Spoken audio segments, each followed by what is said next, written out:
Mike, you keep on going back and back again and again. What? I was told that you and Air were part of the 9 people who blockaded on Thursday, the day after law enforcement, the Humboldt County Police State went in to shut the Gypsy State down. Yes, in fact, Eric's still in jail right now, as far as I understand. They weren't able to get myself unlocked. What happened was, I guess I'll start from the beginning. We decided, after the day before they used pepper spray again on people, we wanted to come back and make a really strong statement, so 9 of us returned to our free state and reclaimed it.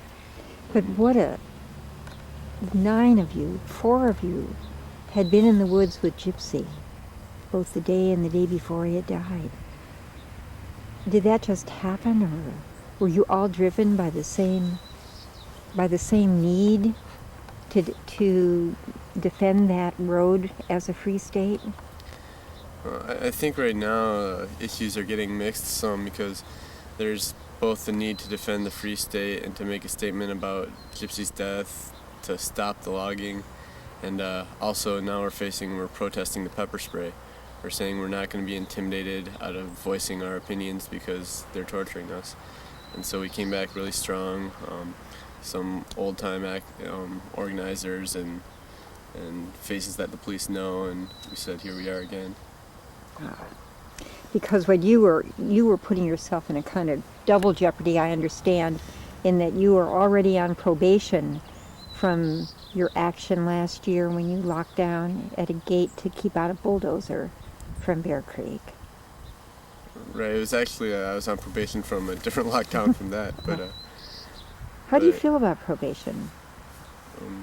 It's just part of, to me, it's the reason they put us on probation is to keep us from protesting, and we're breaking the law when we're protesting anyway. It's civil disobedience.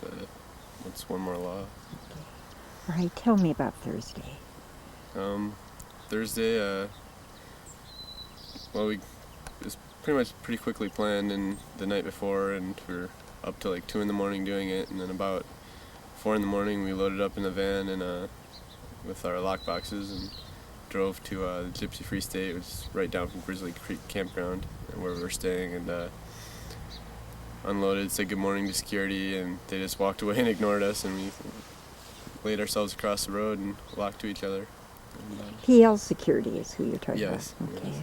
And the PL security went and called the police. And what are the mechanics of that particular lockdown? I understand that you didn't have all the jewelry you would have needed. How did you improvise? We just used nylon webbing in place of the chains we normally have around our wrist, which ended up being how they cut a couple of us out, because they were able to get scissors down there and cut our webbing.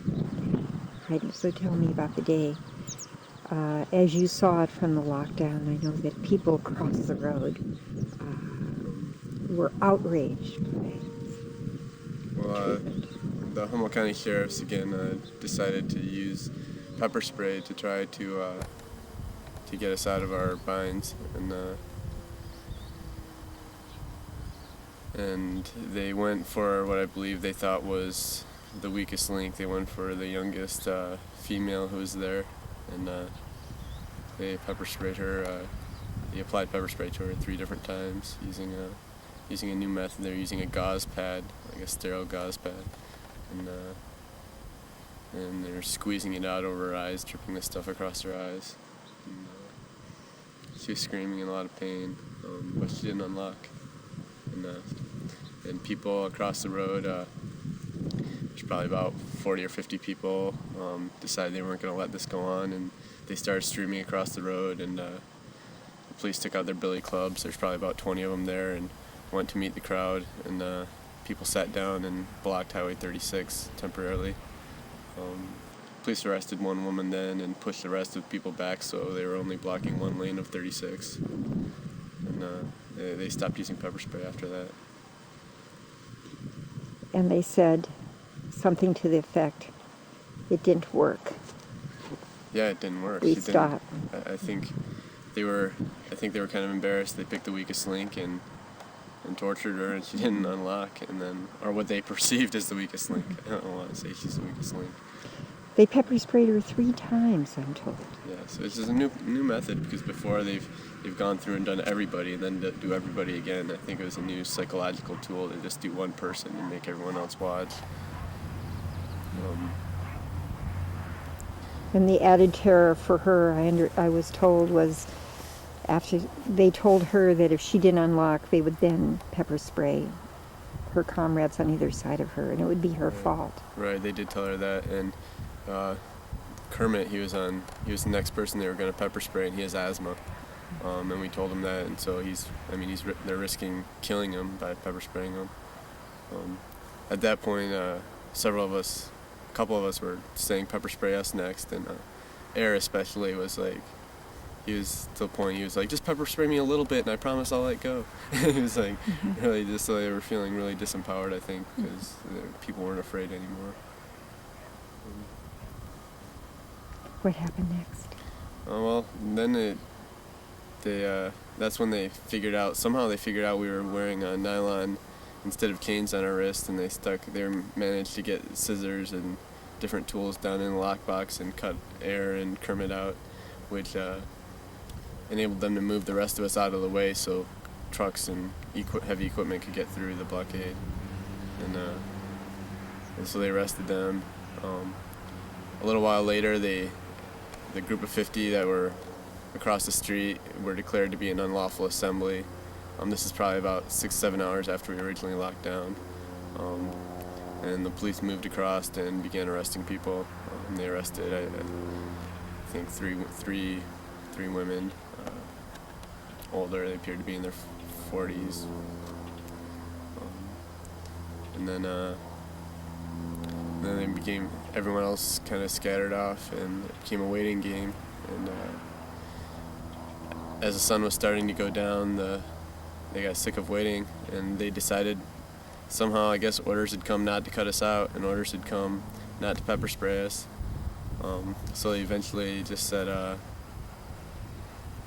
that if we unlocked, well, we brought up the proposition actually we would unlock if they gave us just wrote us tickets and let us walk away and didn't take us to jail, and that's how it ended that day. We figured we weren't blocking the road anymore anyway, so we weren't doing any good. In your own mind, the blockade works, though. How does it work? Why does it work? It works in a lot of ways. It works directly because we stop the logging right then and there. They can't, if they're not getting through to get up to the trees to cut them, then we're stopping them. It works because we raise the public's awareness. It gets people's attention when you're out there getting in the way of logging. It's really effective visual aid for people. It helps them understand. It works when people see how much people are willing to put on the line. For a lockdown to be most effective, it has to be a long-standing blockade. And how do you steel yourself for that? What are some of the physical and psychological and maybe spiritual tools that you use personally, Mike? Well, a lot of it helps being prepared.